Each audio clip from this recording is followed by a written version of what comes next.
Bakit?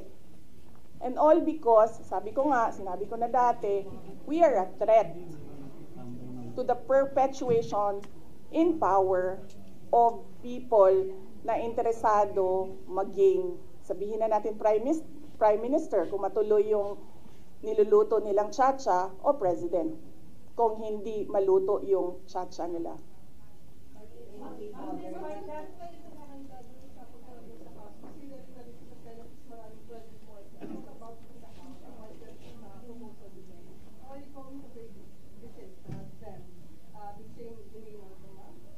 Depende ma'am sa tanong nila.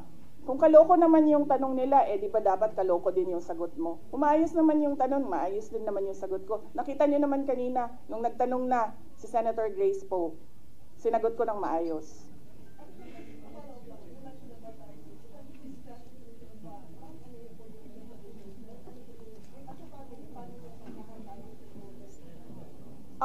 Sa amin po kasi, we put lines. Hindi po kami nagkikriss-cross ng problema namin. Tulad po ng sinabi ko sa amin mag-asawa, kung issue niya yon, ang drug smuggling, siya lang ang magsasalita, siya ang mag-aasikaso. Yung issue ko sa confidential funds na tinitira, sa COA na hinahabol, sa impeachment na pinag-uusapan, sa akin din yon. Ganun din kami ni Pangulong Duterte. We have different set of lawyers for ICC. So iba yung nagtatrabaho para sa kanya, iba yung kinukonsulta ko para sa akin. Hindi. Hindi. I'm not at all bothered. I am bothered na gusto nila i-frustrate ang pinili ng mga tao na maging Vice President, all because of power and politics. Pero kung ako lang, ulitin ko lang ha, unang-una, hindi ko gusto tumakbong president. Di ba nga, kaya nung tinanong ako ng magkapatid na Marcos, ni BBM at ni Senator Aimee, kung tatakbo ako, diretso ko sinabi, January of 2021, sabi ko sa inyong lahat, hindi ako tatakbong Pangulo. Totoo yun. Tapos, hindi ako tatakbong Vice President. Kasi hindi naman napag-usapan yon before the deadline of filing of candidacy. Hindi napag-usapan ang pagiging Vice Presidente. Kaya tumakbo akong mayor. Kasi ano bang pangarap ko sa buhay? Maka 3 consecutive terms na mayor ng Davao City. Yun yung pangarap ko. Tapos, pagkatapos ng filing of candidacy, lumapit na sa akin yung magkapatid na Marcos.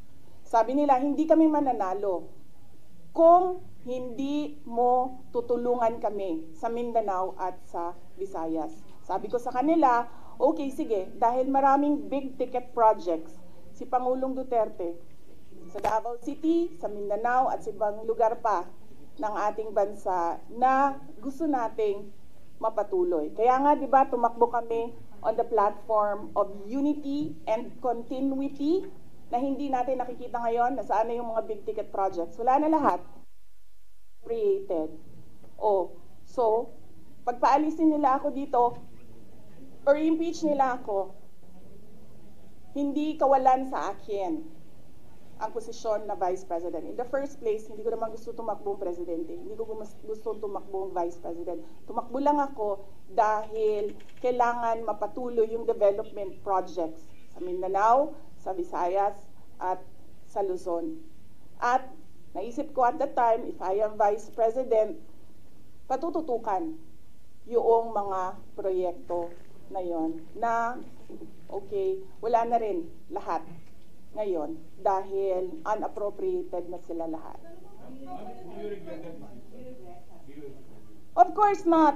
I do not regret running for Vice President kasi imagine ninyo kung ako mayor ngayon at hinahabol-habol nila ako dahil alam nilang pwedeng tumakbo ito sa 2028. Diba? Diba? So, bakit ko nire-regret yan? Hahabulin nila ako. Alam nyo, kahit matanggal nila ako as Vice President, hahabulin nila ako until the day na maupo sila sa 2028. Ano? Ngayon na. Alam, mahirap sagutin ang 2028 kasi imagine niyo, pagbaba ko dito, nahulog ako doon sa hagdanan. 'Di ba? Namatay ako bukas. Sayang yung paghahanda ko. Sayang yung paghahanda ko dahil ang layo ng 2028. Dapat magplano for 2028 sa 2027 at fourth quarter ng 2026. Wala akong planong ganyan. Yes, ma'am. Wala naman kaming, ano ba sinabi nila, huwag kami matakot. Hindi kami takot. Hindi kami takot. Sumasagot lang kami sa kanilang mga atake sa amin. At gusto lang namin ipresenta sa taong bayan ang isang perspective na ginaganito kami dahil we are a threat politically and for power.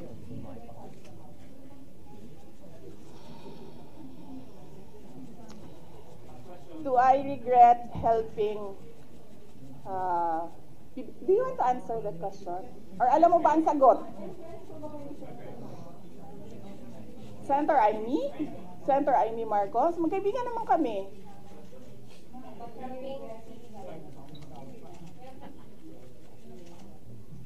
Kasi ganito yun, sabi ko nga kanina eh. Inisip ko na yan eh. Sinabi ko kanina eh. Kung hindi naman ako tumakbong Vice President, mayor ako, hahabulin pa rin ako eh. Hindi nga natin alam kung sinong mananalo nun eh. Kung hindi ako tumakbong Vice President, hindi siya ang President. So likely yung isa ang President. Lalo na yun. Kita nyo nga doon, di ba? Tanggalin daw ang...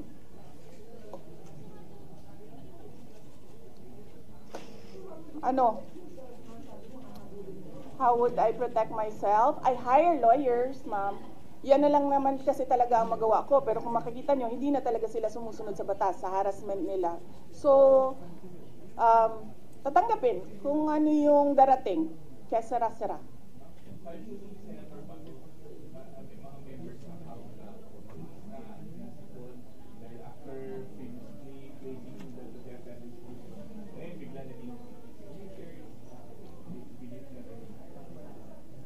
Ako, lumaki ako sa politics.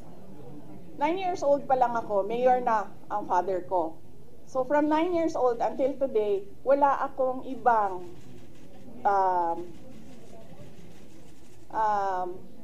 ano ba tawag dyan? Wala akong ibang universe kundi pag-aaral, nung ako'y nag-aaral pa, and politika, nung natapos na ako nag-aral. Wala akong problema maghiwalay tayo sa politika. Diba?